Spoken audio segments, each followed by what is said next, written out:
Najočakávanejšia udalosť roka, čo roka 1000-ročia je tu, slovenské štátne dlhopisy pre občanov. To proste taká pecka, že tomu asi ani len Tuno Arnold nemôže uveriť.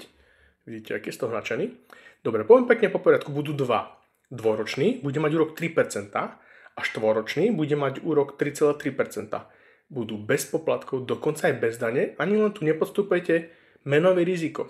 Keď si to porovnáte s takými termíňakmi v banke, ktoré sú okolo 2,5 maximálne teda do tých 3% a ešte aj budú klesať, pretože keď ECBčka znižuje úroky, nám klesajú úroky na hypotékach, ale zároveň aj na termíňakoch.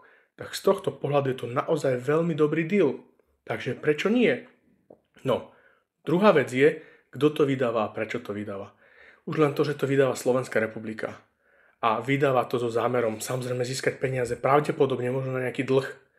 To ani nevieme, ale keď si zoberieme, že dlh sociálnej poisťovne je 3 miliardy za minulý rok, tak tých 400 miliónov, ktoré idú vybrať, sa tam stratia asi za sekundu.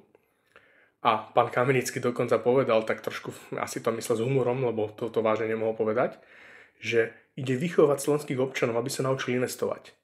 Akože inštitúcia, ktorá nedokáže spravať peniaze, bez hlavo míňa rozkráda, nemá peniaze na nič, ide nás vychovať, ako sporiť a investovať.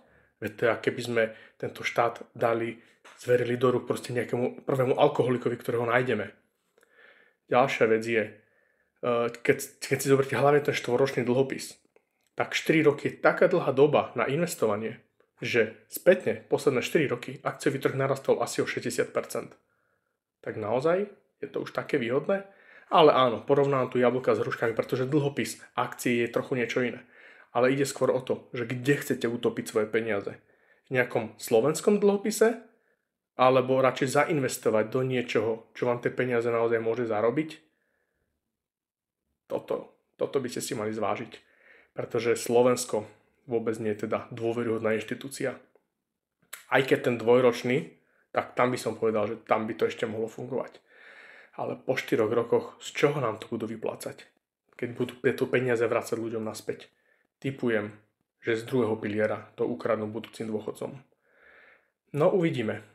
Každopádne nezabudnite, investovanie je cesta.